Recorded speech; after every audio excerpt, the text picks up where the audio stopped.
Саламатсыздарбы, урматтуу кыргыз журту.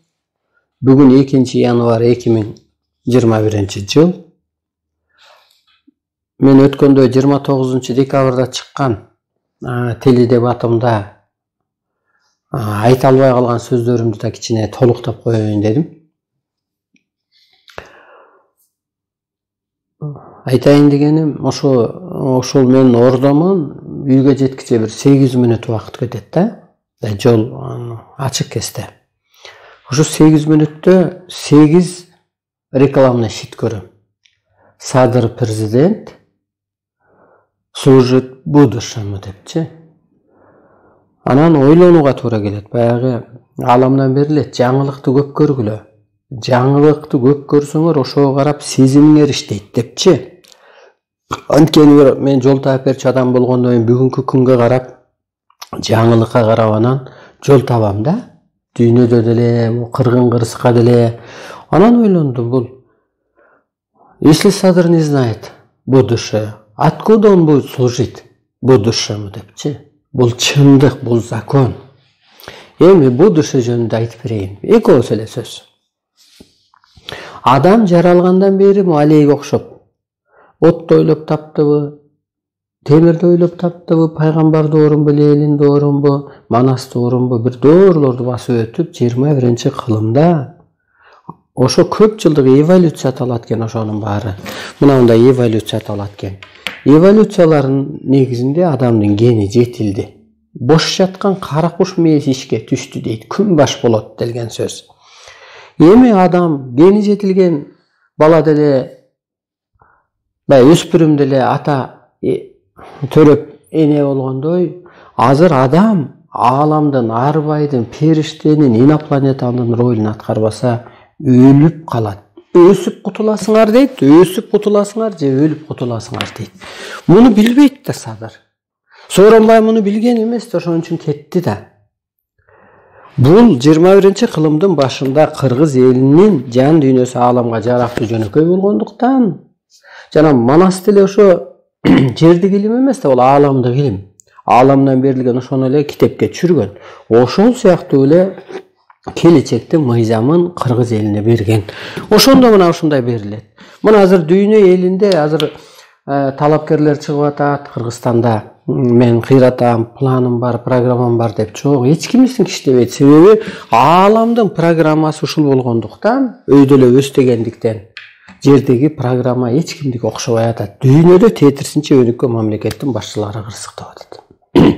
Ошондуктан болбойт Садыр президент. Дагы айтайын дегеним, Садыр өзү ким? Өткөндө айта албай калдым да, эми убакыт ушул болуп калды. Ал теледебатта эми ошо суроого жооп бериш керек. Өзүнчө эле кетип калганга да туура болбойт. Деги эле өзү ким ал Садыр? Азыр Садыр деп эле атат. Айланайын кыргыз көзүңдү ач. Садырга караганда Ташиев өйдө. 2011 жылы эгер Садыр бир лидер болсо, анда чыгат эле ошо Атамбаевка баягы каршы дейбизби, соперник катары мен чыккан, Ташиев чыккан, Мадумаров чыккан,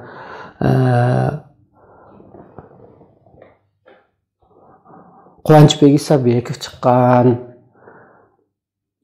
Мына Ташиевке 100 000 деген голос берген түштүк эли. Ташиев, Атамбаев баягы админ ресурсту колдонду деп бос үйлөрдү тектирген. А Садыр ким өзү? Ал кезде Садыр ошол депутат болчу ата журтунда. Андай лидер болсо ошондо эле чыкпайт беле. 2012 жылы бекен жанагы Ташиев заборду аттап кеткен кезде. Эгер ошол кезде ошол революция окшоп кетсе, Ташиев президент болмок. Анда деле Садыр никто болчу. Мындай чындыкты таап алалы биринчи. Андан кийин Садыр качты. 3 жылдай качып жүрдү окшойт. 4 жылдайбы. Дубайда, Москвада. Андан кийин камалды 4 жыл. 8 жыл деп атпайбы өзү. Ал эмне кылып койду кыргызга? А мен 8 жылда ыйлап сыктап, кыргыз сен улуусуң, ааламдан буйрулуп келгенсиң деп Кыргызды басып алып ар кандай диндер менен согушуп жана аламга кетет. Сен жаназа окуганым дегениң жалган. Мугалимге жаназа окубай коебуз эгер хиджаб туккага уруксат бербесе деп чыгышты да. Жан деген аспанга кетет. Ал сагаз окуп коюшу мүмкүн. Мугалимден сен карараксың, мугалим өйдөрөөк. Ал анткени бала окутуп атат.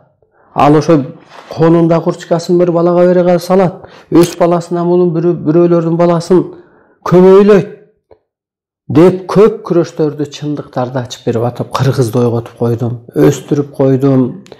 Өзүм эволюциялык жолдорду басып, деңгээлим көтөрүлүп, Кудай деген энергия жайгашты. Көптөгөн адамдарды эволюциялык жолдордон өткөрүп койдум. Ал эмне кылды? Мына 2019-жылы мен Сооронбайды сезонуң бүттү, бийлигиңди өткөрүп бер дегенде Сооронбай мага иш козгоду. Астыбыз камалды, штраф төлөдү, кыйналдык. Ал кезде Садыр эмне болуп атты эле? Мунапыс сурап, жалдырап түрмөдө жаткан. Мындай тактап алалы эмгек дегендичи, аалам эмгекти баалайт.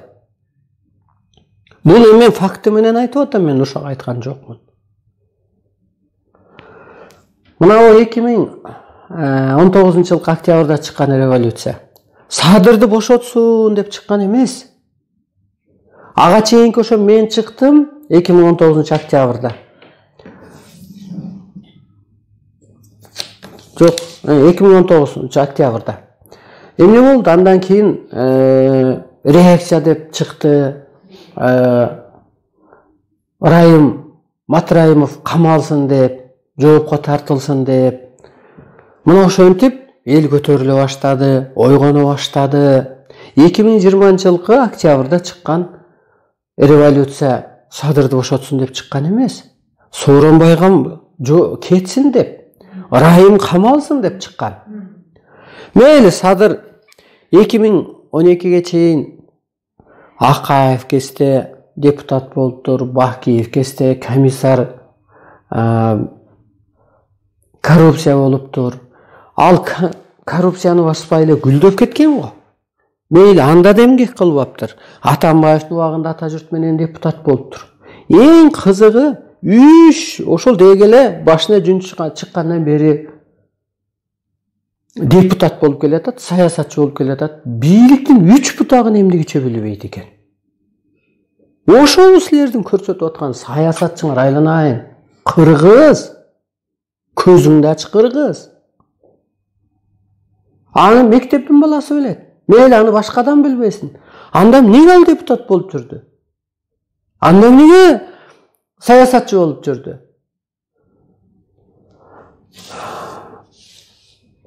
Мына ошентип мейли анда кызмат кылып аптыр. Анан Садыр деп bir 5-10 бала ошол жерден кыйкырды, пулга келген балдар. Эл деле мейли ошол эми мүмкүн оңдоп кетер деп күттү. Ал тетирсинче Матраимов менен Сооронбай Жээнбековду кароо калды. Эл талап кылган Сооронбайдын кетишин, Матраимовдун камалышын. Мекенчил партиясынын мекени кыргыз эли, кыргыз мамлекети болбой эле Райым менен эле Сооронбай Жээнбеков мекени болуп калды. Коргоду кадимкидей. Эксти берди. Ушубу Жапаровдун элге кылган кызматы. Эми жетим тобуну берем дейт да. Ай Садыр көзүңдү ач. Жетимди кордобо, жетим жалгыз. Жетимдин башынан сыла дейт. Ал аты да жөн эмес. Мынабу ааламдан берилген китепте мынтип берилет. Ошо 2000-жылдан баштап кыргыз эргесине элине нур төгүлдү дейт. Жерине да нур төгүлдү. Эми ээ кылып чет элдиктерге сатып пул табабыз десеңер, ошол кем байлыктар керек болсо Ысык көлгө түшсөңөр, ошо жердин ээлери, пирлер, мазар ээси бар деп коет го. Чарпып коет, мамлекетте оору башталат, өзөн жоюлат, мамлекет жоюлуп кетти, коркунучуна келет дейт. Бул жалганбы деп ойлонсоң, мына кум тердин эч пайдасы тийбей атыптыр. Көп болсо ошол жерде иштеген рабочий сила айлык алып атат, соцмон налога. А эмнеге 50% алтын Кыргызстанда калбайт? Ал Кыргыздын алтыны болсо. Инвестиция алып келебиз дейсиңер. Инвестициячы бирок келип туруп эле урдап кетейин деп келет ал. Инвестордун кереги деле жок Кыргызга. Мына 7-9 сатам дейт. Сата албайсың эч кандай. Сен ааламдан күчтүү эмессиң. Мына ааламдын талабы гана иштеп атат бүгүнкү күндө. Анан эме андан кийин Улукбек Кочкоровго, Канат Исаевго жана башка саясатчыларга дагы салам айтып койгум келип атат. Улукбек Кочкоров, сен кече 2020 октябрь айында Мадумаров менен катар туруп Теледебатта биримдик партиясын жактап, мактап, колдоп, коштоп атпадың беле? Не болду бүгүн балапан болуп учуп чыктыңбы? Энең тыштап кетип. Соке тыштап кетип. Анан кут деген сайтым бар дейсиң. Сенин кутуң учуп кеткен. Сен калпычы жигитсиң. Анда мен менен кошо чыкпайсың, Сокенин сезону бүттү деп. Чындык орнош керек деп. Кыргыз дүйнөнү башкарыш керек деп. Канатса, сен кече эле намаз жумага бараттың эле го. Кече эле Сооронбайдын 3 бутагы биримдик Кыргызстан, мекеним Кыргызстан деген партиянын биринде бар айтып, баш бармагын көрсөткөн ким эле Кыргызга? Сенде эмне болду? Таянган атаң кайтыш болдубу? Анда чыкпайт белеңер, эр жигит болсуңар да, мени менен 2019-жылы. Сооронбай, сенин сезонуң бүттү. Кет. Эгер ошондо Сооронбай бийлигин мага жолун таап өткөргөндө пневмония болбойт эле. Кырсык болбойт эле. Эмнеге дегенде, мен эволюция кылып элди жөн эле эч акчасы жок эле теледен эле сүйлөп энерге өткөрүп өстүрүп кетет элем дагы, аалам кырсыктатпайт эле. Соке, сени сактап калчу Садыр эмес. Садыр Райым менен Сокени сактап калчу сен эмес. Мен соттодум, мен. Эми өзүм жөнүндө айтып берейин. Мен соттогонду сен коргойм деп ойлоп атасыңбы? Же Соке, Райым сени Садыр коргоп калат деп атасыңбы? Жок. Кыргызда мындай сөз бар. Карааны көрүнбөй калды дейт. Караныңан айланайын деп коет. Мен Кудай болдум деген сөз бул хайп эмес. Адамды жалпы минтип атат. Адам биринчи силер адам болуп алгылачы, адамгерчилик мына. Ошо Канат Исаевде адамгерчилик барбы? Менин практикам жетишет дейт. Канат, ыспы, а? Уктачы тынч. Бүгүн ойгонуп калсаң дагы. Башка талапкерлер түш көрдүңөрбү? Мына мен байланыш алып, Сооронбай кетсин деп чыктым. Сасык косугарындай болуп, сасып чыга каласыңар. Силердин иши эмес, күйүп кетесиңер. 2017-жылда айткам, Сооронбай, Бабанов, мен силердин ордуңарды көрө албай атам деген. Ушу жалгандарды ким колдосо кырсыктайт деген. Атамбаев колдодубу? Кырсыктадыбы? Сапар Исаков колдодубу? Командасы менен ал кезде премьер-министрлер кырсыктадыбы? Жумакадыров кайтыш болдубу? Мисалга. Чубак Ажы колдоп чыкты го. Мен Ташиевди колдомок элем, Ташиев Сооронбайды колдоп атат, мен ошон үчүн Жээнбековди колдойм деп. Ошол сыяктуу кырсыктап кетесиңер. Жалганды колдоп атасыңар. Бул чындык. Эми менин Кудай болгонум айтып коеюн. Адамдын баарын, адамзаттын баарын мына ушул деңгээлге өт деп атат. Карааныңан айланайын дегендей мен көзүмө көрүнүш көрүнүп, мен теңир атаңмын деп Сен чоң аалам бол деди. Бул кандай деген сөз дегенде, мына 7 катар аалам бар деп коет кыргыз. Чоң аалам деген мына Кудай чоң энергия экен. Мына чоң аалам бол деди. Ал боюнча дагы көп билдирүүлөр бар. Чоң аалам эмне кылыш керек? Анан ошол өзүмө сиңип кетти да мынтип койду. Көкө теңер ордуна отурду, көңүлү тынчыды деп эле. Анан мен 2-3 күн тил оозунан калгандай болуп эле, сүйлөй албай, ошону айта албай коркуп жүрдүм. Көрдүңүзбү? Ошол теңир энергиясы менен ал теңир Абдылдаевдин энергиясына ичине мындай телосуна киргени, анан 2020-жылдан баштап анан чоң бурулуш болот деп берилет бул китептерде.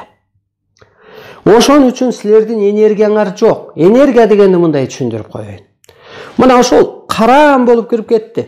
Ал жан экен, жанагы албарысты бастады дегенде деле караан келет да.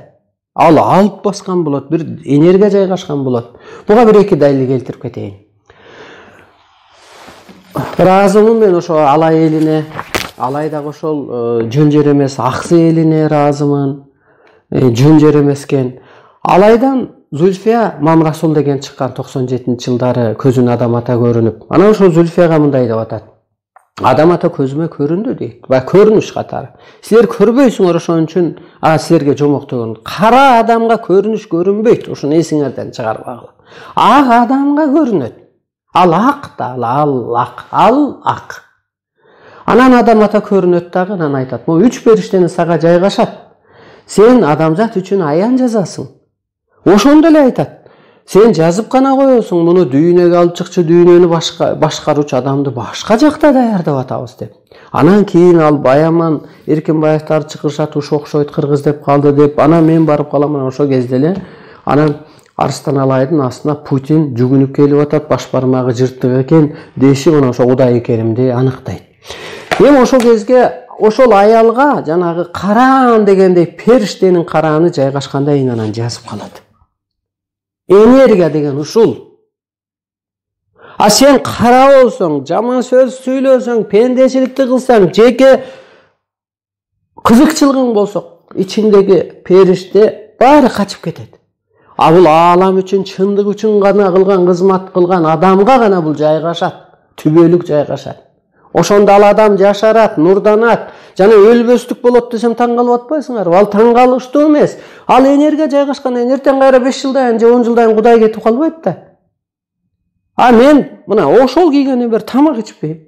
Нан жебейм, камыр жебейм, картошка жебейм.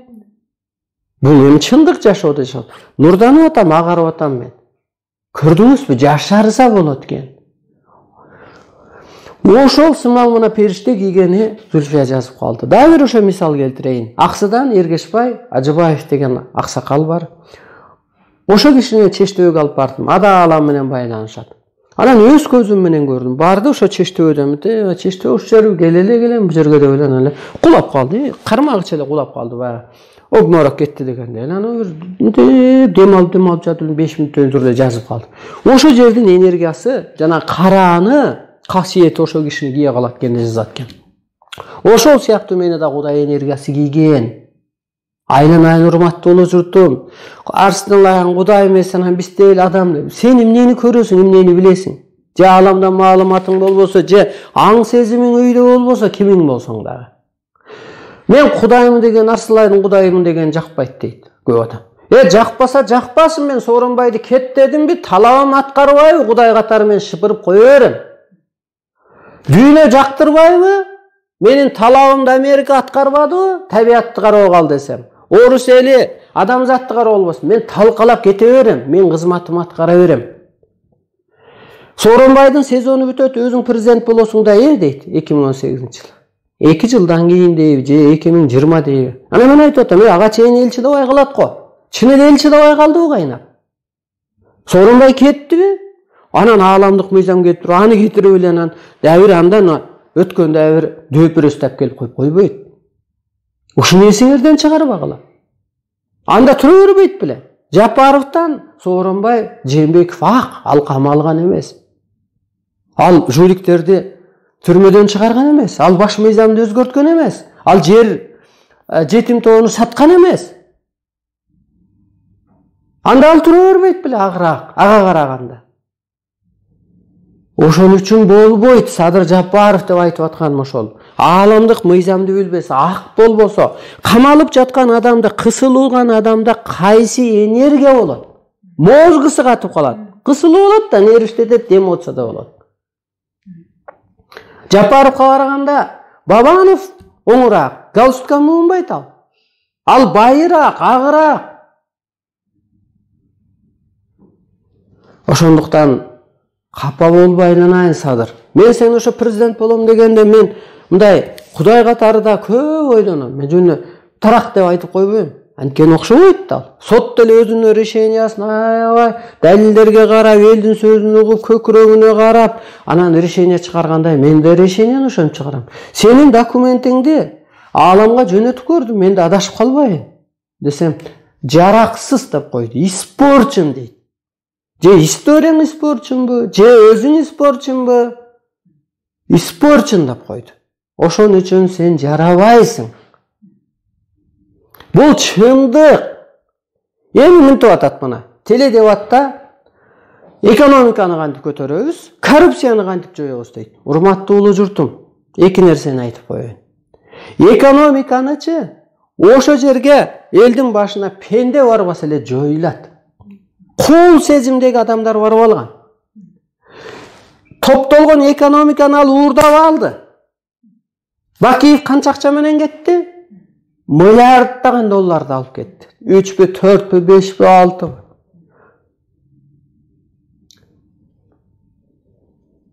Коррупция качан жоюлат дейт. Атамбаев менен эки достун согушун шекей алышкан. Жээнбектин согушу Матраимов үчүн чыккан. Матраимов Сооронбай Жээнбеков президент болгондон кийин Атамбаевга кешлөктү акчаны алып барбай койгон. Анан Сапар Исаковду чакырып туруп Атамбаев $1 миллионду кысматтан ал деген. Ал кысматтан алат. Аны сен кысматтан не аласың деп туруп, Жээнбеков Сапар Исаковду каматат. Ошондо Атамбаев да кул сезимдеги пул үчүн күйгөн адам. Жээнбеков дагы пул үчүн күйгөн адам, кул сезимдеги адам. Эми Садыр артыкпандан мына кайра ошол райымды коргоп, колдоп отурат. Экономика ошо кул сезимдеги адамдар кеткенде өзүнөн өзү көтөрүлөт. 5 октябрда Атамбаев мынтип айтты. Тиги жанагы барып тиги ким Садырды басып алабыз деп атканда. Жээнбеков азыр 3 миллиард долларды алып уурдап кеткен атат дейт. Мен ага мындай оюм бар. Атамбаев иш козгоп туруп болгон шотторун жапты го Жээнбеков. Демек Атамбаевдин шотунда ошо 3-4 миллиард доллар болгон. Бул Бакиев дагы Акаев качканда болгон жерлерин өзүнө өткөрүп алган. Бакиев качканда Атамбаев өзүнө өткөргөн. Жерлерин, акчаларын. Көрдүңүзбү? Ууру, өсүмчүл, кул сезимдеги адам кетсе эле Кыргыздын экономикасы көтөрүлгөн атат. Ошон үчүн анан Кудайы айласы кетип, анан бир адамды келип туруп, анан сен өзүң президент болосуң да деп. Анан мен ойлонуп, болбосом болбойт экен. Биринчиден Кыргызды ошо кул сезимдеги адамдар кул сезимге түшүрүп койду. 2000 сом менен шайлоо өткөрүп, чөнтөктөрүнө берип. 2000 сомго эгер сен азыр өз голосуңду берсең, урматтуу улуу журтум, 2 дүйнөнү сатканың болот. Мына 6 жыл сурок отурган жок да. Аалам шарт түзүп берди. Кыргызга мүмкүнчүлүк берди. Адамын дайындап берди. Так, ак, сак. Духу бар, аң сезими бийик, өстүрдү. Бул улуу күчтөрдүн, ааламдын силер үчүн берип аткан шансы. Эгер муну коюп бербейт, жалган адамды шайлап алсаңар, жердик адамды шайлап алсаңар, анда силер айлампага түшүп каласыңар. Эми менден башка адам кырсыктан, өлүмдөн куткара албайт. Булар айта берет, вакцина сурап келели, карыз сурап келели дей берет. Мен өстүрүп койсом Кыргыз дүйнөгө башчы болуп алат. Мына мен Кудай этапкага жеткен адам катары вирус жөнөтөм, куюн жөнөтөм деп талкалап атпайынбы? Силер да ошентип дүйнөнү башкарып каласыңар. Эгер буларды шайлап алсаңар, эски адамдарды, анда кул сезимде кор болуп каласыңар. Бул ааламдык билдирүү, бул ааламдык шарт. Мен айтат ичимен ошо билдирүүлөрдө, сен адамзатка шарт окуйсуң деген. Бул шарт деген кандай дегенде, ошо Зульфиянын көзүнө адам ата көрүнгөндө шарт окуп атат, шарт, условия коюп атат. Эмне деп? Могу 3 периштага сага жайгашат, сен аян жазасың.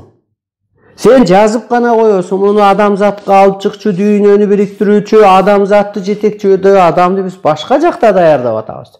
Алар ойлогон Орто Азиядан бирөө келет окшойт. Шарт бул. Мага да Теңир ата көрүнүп, сен адам болуп алдың, сен чоң аалам бол. Сен ошол булутту жылдырганды үйрөтүп, куюн жөнөткөндү үйрөтүп, ошол сыяктуу мага шарт койгон. Эми мен силерге шарт коем. Аткарбасаңар улуу күчтөр кадам сайын постто турат дейт. Караган катары сен көзүңө көрүнүп көрүнбөсө дагы. Соттоп коет. Улуулукту уктуңарбы? Умтулууга милдеттүүсүңөр дейт. Же өсүп кутуласың, же өлүп кутуласың. А өлгүчө кырсыктап атып, бала чакаңа, ишиңе, малыңа, пулуңа. Мен эч кандай кызыкчылыгым жок бийликке. Менин милдетим адамзатты сактап калуу. Мен үстүмдөгү фирмамдын кассасын сурабайм керек болсо, канча акчаң бар деп. Анткени Кудай энергиясы кийгенден андай кызыкчылыктан чыгып кеткем. Кудай энергиясы, адам ата энергиясы огоне, көп энергия кийгени.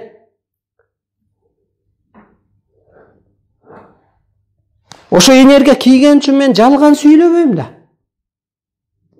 Ошол энергия кийген үчүн мен кошомат кылбайм да. Силер эмнеге кырсыктап атасыңар? Силер чындыкча жашабай атасыңар. Мындай чынык адамча, улуу эски адамдардай, мына арбайлардай. Ошон үчүн чынык күчтөр сиздерди жазалап атат. Бир гана шартыңар бар, аалам чындык. Жаныңар асмандан келет, асманга кетет, бул чындык. Ошо ааламдай, демек ааламдан бир нерсе келсе, мына кар деле жерге түшөт, жамгыр деле жерге түшөт, бир кызматка түшөт. Жер көгөрбөйт эгер жамгыр болбосо, тоонун баштары. Суу жетпейт аякта, жердик суу. А көрдүңүзбү кызматка келет. Могу туман түшкөнү да жакшы, ошо менен кошо энергия түшөт. Ошол сыяктуу көрдүңүзбү? Ааламдын жердик кызматы. Ошол сыяктуу сиз дагы улуусуз, жаратуучусуз. Сенин таныңды кийип жан келбесе, сенин жаның асманда дух, арбай болуп башкарып турмак. Ошол сыяктуу сен тирүү арбай, тирүү дух катары ошол сыпатка өткөрүп, чындыкты сүйлөп, чындык үчүн күрөшүп, чындыкты курсаң гана сакталып каласың. Менин кыскачараак айткан оюм ушул, мына эволюциялык. Эгер эволюция болбосо, анда революция боло берет. Азыр эволюционировать этиш керек адам. Арбай этапка, периште этапка, бала бойдон эле өспүрүм катары эле жүрө бербеш керек. Бул бир. Экинчи, мен чоң аалам болгону, могу 7 катар аалам мага менчик. Мынау дүйнө, Америкаңбы, Кытайыңбы, Кыргызыңбы, мага менчик деп берилет ааламдан. Каалагандай башкарасыз дейт. Анткени жердеги, эгер Кудай энергиясы арсынайды кийбесе, бир мамлекет өзүнчө кыйынсынып, бир партия өзүнчө кыйынсынып, бир президент бай кыйынсына берет да. Менин буйругумду ким аткарат? Арбайлар, арбактар, духтар, инопланеттан, воздух, аба, от, суу, таш аркылуу. Мен ушул сөздү уктумбу? Теледебатта да айтам, эртең муну да бир сайттарга бергенге аракет кылам. Уккандан кийин сенде калдастоо башталышы мүмкүн. Барып добуш берип, бюллетенге ошо Абдылдаев чындык ааламдан буйрулганга добуш берип, 14 деген асмандын, жердин, батыш, чыгыштын биригүүсү бир адамга, бир мүнөзгө деген сөз. Төгөрөктүн 4 бурчу бир адамга, бир мыйзамга биригүүсү деген. Ошо бириккенине деп туруп, анан паспортыңды жаныңа коюп туруп анан сүрөткө тартып кой. Бул эртең кырсыгып бараткан адам айтесиң, "Эй, мына менин далилим" дейт. Айт асманга, ааламга, арбайларга. Мен чындык үчүн голосумду бербедимби? Эми сактагыла, мени чыныгы жолго салгыла, чыныгы кызматыма буйругула. Мен коштоштум пендечилик жашоо менен. Кызматымды кылайын деген документиң болот. Бул менин шартым, бул ааламдын шарты. Сен азыр чындыкты куруп калсаң, анда кыргыз эли сакталат. Кыргыз эли көтөрүлөт. Менин каалоом эле эмес бул. Могу ата тегиңдин арбагы дагы, ошо Аллаң дагы, Кудай Теңириң дагы өс деп атат, өйдөлө деп атат, мыйзамын берип атат. Мына мыйзам болбосо жөн жазылбайт да, Кудайдын буйругу жок, курайдын башы сынбайт дейт. Болбосо эртең тентип кетет. Эми ошо жетим тоо сатылса, Акаев, Бакиев келсе, айланайын, Садыр, Маратты да унутпа,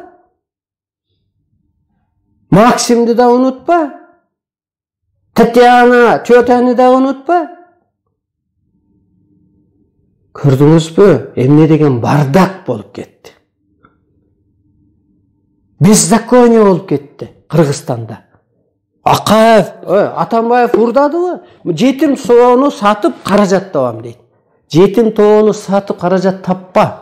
Сен Атамбаевди, колуңда турган Жээнбековди, Райымды камасаң, анан сага өтө көп каражат берет. 10 миллиарддаган каражат берет. Аала мен айтат сотто деп. Анан мен соттогон адамды сен бошотом дебе. Сен ааламдык мыйзамга каршы чыкпа. Аалам күчтүү. Сенин бийликтен эч багың жок, Садыр. Бийлик сеники эмес. Могу арбайлар бала чакасын ишенген, өстөрү даярдаган адамга берет. Анткени бул ааламдык жашоо башталды 2020-жылдан баштап. Жердик бир мыйзам иштебей атат дүйнө элинде. Ошон үчүн көзүңдү ач. Соттолуп кетесиң. Ачыктан. Элди жеди, мейли Атамбаев, Сапар Исаков жеди. Карыз кылды Кыргызда.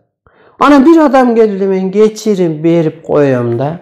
Сен кимсиң кечирим бергидей? Кудай энергиясы кийген, мен соттогом. Айтканымга Атамбаев элдин астына жооп берет. Ал ат башта бир Биылый деген бала бар, ошону атууга айдап атыптыр. Ан мени актап калдым. Ошондо Арстан Алай жаңы Кудай ак адамдарды актап калат деген сөз. Ошондуктан ааламдык мыйзамга каршы чыкпагыла. Кандидаттыңарды алгыла, элди бурмалабагыла, тууганыңды, жакыныңды. Жана Бауыржан деген банкирге айтып коеюн дедим эле. Бауыржан, сен айтып атасың 100 миллион доллар инвестиция алып келдим деп. Сен 100 миллион доллар алып келип туруп, элге чачып, кредитке отургузуп, сен Кыргыздын душманысың. Мен сени соем. Банктар жоюлат, анан байлар жоюлат. 2017-жылы чакырыптыр мени Бабановдун жээни, кыйын умный Жаныбек деген. Байке дебатка чыгат экенсиз, Байке менен анан жаман айтпай эле коюңуз. Алам не деп айтат, мен ошону айтам деген. Силер чыкпагыла, мен силер жөнүндө көрүнүш көрдүм. Силердин мындай сеткаңар бар экен, куштар түшүп калыптыр, анан кийин чирип калыптыр, эч керекке жарабайт. Силер президент койгонду коюп, мындай аржак бержеңарды карагыла, оор келип калат. Бүгүнкү кылганга чейинки кызматыңар, тапканыңар зыяны тийип калышы. Ошондой болдубу? Садыр да ошонун көчүрмөсү. Андан Бабановдон да ылдый адам. Калп жагынан да, кара жагынан дагы. Демек, Садырды колдогон вице-премьер-министр Ташиев жана башка адамдар кырсыктап кетесиңер. Ааламга каршы чыкпагыла. Бул менин эскертүүм. Бул ааламдын эскертүүсү. Силердин көз ачык бир нерсе айтар, ооба сен же эткенсиң, кыйратат экенсиң. Түшүнүгүңөргө жараша түш көрөт дейт. Ал түшүнүгүнө жараша бирдеме сүйлөшү мүмкүн. Сен түшүнүгүңө историяга жараша иш кылып атышың мүмкүн. Ташиев айтат эмес өткөндө пресс-конференцияда. Досум экөөбүздүн ынтымагыбызды эч ким буза албайт. Анан экөөбүз Кыргызды гүлдөтөбүз, анан оңдойбуз, анан башкарабыз деп атабыз. Силер башкарып көргөнсүңөр 2010 жылга чейин. Бирөөң комиссар болуп, бирөөң МЧСтин министри болуп, атаңар президент болуп. Ошо Бакиевдер канча акча? Миллиарддаган доллар урдап кетти. Анын данчик канча урдап кетти? Кошелектер канча урдап кетти? Көрдүңүзбү? Башыңарга чыныгы бармайынча Кыргыз эч качан өнүкпөйт. Жалганчылык болгон жерде жакырчылык болот дейт. Биринчи биз жалганды жоюп алалы. Экономиканы башканы кое туруп. Ошон үчүн чыныгы күчтөр жерге түшкөн. Ошондуктан жалган адамдын иши жүрбөй атат. Биринчи өзүңдөгү жалгандарды жой. Ар бир адам могу жалган оюңду, жалган жашооңду жой. Ошондуктан кааласа, каалабаса дагы мен башкара берем. Мен осол ишке туш кылып туруп алып коем. Мага иш козгойм дейт да. Мен улуу күчтөрдүн кароосундагы жаранмын. Мына Сокеда мага иш козгойм деген. Ошондо эле айткам, Сооронбай, мен Кудаймын, мен ааламдан соттолгону келген эмесмин, мен соттогону келгем деп Райымдын сүрөтүн, Сооронбайдын сүрөтүн, Чубактын сүрөтүн, Жумабектин сүрөтүн коюп койгом. Алардын экспрессияң жеңеби же менин энергиям жеңеби деген. Менин энергиям жеңди го. Ошон үчүн мен эминтип айтат. Элди көп аралай бербеңиз. Эл сизди адамдай көрүп күйүп кетет дейт. Ошон үчүн мен элди аяйм. Мени эмнеге агитация кылбайсыз, кыдырбайсыз дейт. Мен калып кыдырбайм. Садырга окшош барып ат минип алып, ой Садыр атты Жумабекке деле үстүнө мингизип койсо токтогон. Ал боода эмес. Эгер сени бир осужденныйлар ошо жакта тосуп алган болсо, мен айтат элем, Садыр жакшы иш кылыптыр. Түрмөдө ошол жигиттерди баккан окшойт. Ошолор тосуп алды дейт элем. Таластан сени ким тосуп алды? Таң каласың. Садык Шер деген чыкты эле. Мен аябай сыйым чоң эле, ошо айтышты көтөрмөлөгөн, мындай жүргөн турганы деле. Айнанайын Садык аке, шериңди өчүрүп салчы, Садык бойдон эле калчы, же Садыр болуп алчы бирөтө эле. Сенин балдарың тосуп алдыбы? Жанагы улуу адам өлгөндө кийимин таратат. Илгери таратчу эле. Анан мен ошону ырым кылам. Кээ бир адамдардын сурайм, берчи бир кийимин. Бир башыма кийип коеюн деп. Ансыганда айланайын, ары жок кыргыз Садыр деген футболканы кийип алдым.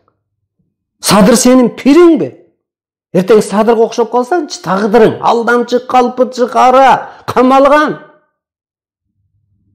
Кийбегиле андай нерсени. Жолобогула.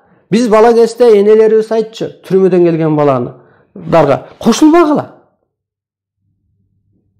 Жаман адам деп. Ана биз алыс качып басып элек мындай. Сүйлөшпөй.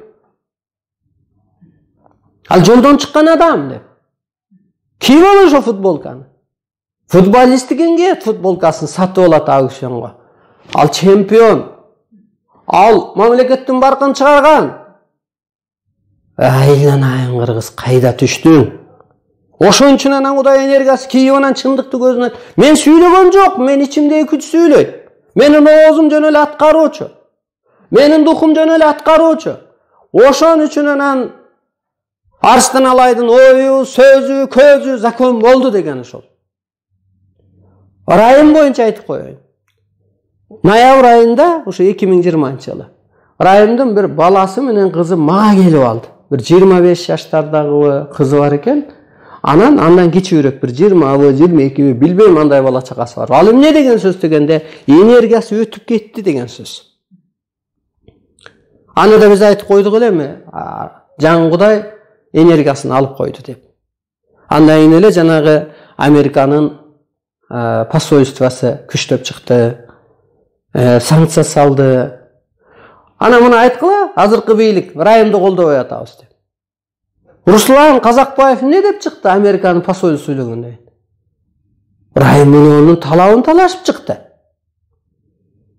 Ички иштерибизге киргизишкенге болбойт деп. Ошондуктан мага мындай көрсөтүп койгон, ошо адамзатты 1 сентидей көрсөтүп койгон. Мен такандын жарымынан келет экен.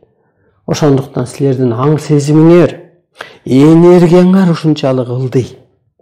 Бийликтегилерде 2 эсе карарган деп берилет ааламдан. Болгон эле дем күчү, байлыгы, бийлиги. А карапайым элде касиет бар, азыраак болсо дейт. Ошон үчүн бийликтегилер байлар, эскилер, сасыктар. Биз бала кезде күчүгүм, алтыным секет болоюн деп эркелетчү эле. Канат кайтайын дедим эле. Канатсаев, сени Шаки Абдыкеримов бир күчүгүм деп эркелеттиби? Күчүгү болуп жүрдүң. Сен лидер эмессиң өзүчү. Республика партиясы менен аралашып келе калдың, Кыргызстан партиясы менен аралашып келе калдың. Кийин Асылбектин сени бир Асылбек күчүгүм дедиби? Мен жөн эле камалып калгам дейсиң.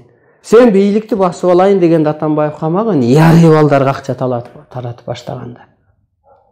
Анан ойлосом, анан күчүктөрдү карасам, ак болот экен ал. Жаман ой болбойт экен. Силер дөбөткө окшоп калдыңарбы дейм. Ушунча кирдеп. Ат жабышка деле карган аттарды салбайт. Алар жеңбейт, алар чыкпайт. Ошондуктан алып койгулачы. Биринчиден кырсыктап кетесиңер, экинчиден жана садырда айтып атканым ошо да, сен үчүн кандай чүрөкдөй чырактай балдар соттолуп кетти. Анын үй бүлөсү не болду 3 жыл, 4 жыл түрмөдө отурганда? Анын эмоциясычы, психологиясычы? Ошо сыяктуу аалам астында жакындарыңарда кырсыктатып албагыла, ааламдын каалоосу башка. Ташиев, асманда дос жок. Сен жаңылышып атасың. Ааламда бир тууган да жок. Мына мен бир туугандарым менен катышпайм. Анткени мен ошо деңгээлге жеткени өстөрү косяк болуп эле алыстап кеткен. Мен дос да жок. Кудай да дос болобу? Менде бай деген же бийликте да досум жок. Анткени мен жазалайм. Мен эч кимге карабайм. Мен о дүйнөгө узатып койгонго дагы укугум бар, милдеттүүмүн. Ошондуктан ааламдык мыйзам гана иштейт. Элиңерди, жакыныңарды кырсыктатып албагыла, кандидатураңарды алгыла. Осол ишке туш болуп, уят болуп каласыңар акырында. Мурункуда да айттым эле 2017-жылы дагы. Ордуңар жок деп. Мына орду жок болдубу? Ошондо эле айттым эле, кырсыктайсыңар деп, кырсыктады. Мадымаров боюнча да бир экөө сөз айтып коеюн. Мадымаров ааламдан кара деп койгон. Кыска эле. Аны эми өзү эл бааласын. Сооронбай жөнүндө да мынтип берилген. Арстан алай ааламга тең ак күч, Сооронбай микте кара бит деп. Муну да биз айтып чыкканбыз. Мына көрдүңүздөр, бит дейле. Ошондуктан Соке, Райым, Атамбаев, Жээнбековдун ар жагы бир жагы, Матраимовдун туугандары, Жапаров жерде кыргыздык коргоп алуучу, адамзатты оңдоп алуучу, живой Кудай карааны кийген, энергиялуу жана Зульфияны үч бериште кийген жазып калгандай. Мени да ошо Кудай энергиясы кийип, ошон үчүн менин көзүм закон, мага жаман көрүнбөгүлө. Ишиңерди так аткарсаңар, мен ошо адамдарга мээрим төгөм. Мисалы мына Шайдылда Бековага Жапаров алам дегени мээрим төктүм мен. Эмне кылыш керек? Ал аял. Аялды аалам деп айтылат, аалам. Аалам аялды алсыз жаратты, бирок өзүнүн кийинки керемет кудурет сыйкырдын баарын берди. Ал так адам, ал соттолуп отурган жок. Мээси өчүп калган жок. Анан Жапаров сен кысылып калып, мээң өчүп калган. Ушуну эсиңен чыгарба. Сага боштондук керек. Боштондук, Кыргызга биринчи боштондук, экинчи улуулук, үчүнчү өлбөстүк, ушундай закондор бар. Ошондуктан урматтуу улуу журтум, айтып койдум, бул менин милдетим. Кабыл алуу, элге жеткирүү, талкуулоо, бул ар бир адамдын парзы, милдети деп берилет ааламдан. Мындай өзгө дүйнөдөн келген өзгөчө кыргыздарга Кудай ушундай улуулук, кудайлык, арбайлык деңгээлди берди. Сыймыктануу менен тез аткарсаңар бакты өлөткө жетесиңер. Сыймыктануу менен тез барып туруп ушу жерди кишиң мейли мендей ааламды даңазалаба. Мейли мендей кыргыздын улуулугун даңазалаба. Ал өтө оор иш. Жок дегенде барып туруп ошол 4 дүйнөнүн бир киши 14кө ааламдан бөлүнгөн адамга гоолосуңду бербесең, ар бир адамдын асманда ата теги бар. Өздөрү кырсыктатат. Аалам деселер бир Аллах деп эле тектеп алып атат. Аллах баарыбызга күбө. Аллах келсе бир үй бүлө менен эле кечке кирип кетпейби, андай балаң мындай деп атып эле арыбас бербас деп атат. Жок, Алланын сенин барың жок экенин жөнүндө дагы билбейт керек болсо. Алладан кийинки ата тег арбай Алланын астында адамзат бала чакасы үчүн жоопкер. Бул Алланын, Теңирдин, жаңы Кудай, эски Кудайдын буйругун мына бу күчтөр аткарат. Эгер сен ушу чындыкка кошулбасаң, жазаланып кетесиң, кырсыктап кетесиң. Андан кийин ушул келаткан кырсык, кыйынчылык, оорчулуктан, ааламдан буйрулган адамдын энергиясы, мээрими, соту, Арстан Алайдын сан жеткис кыргы бар дейт. Элчилиги, сынчылыгы. Бир гана Арстан Алай силерди улуулукка өткөрүп, эволюционировать этип, арбай периштеге калыптандырып дүйнөгө башчы кыла алат. Бар болуңуздар.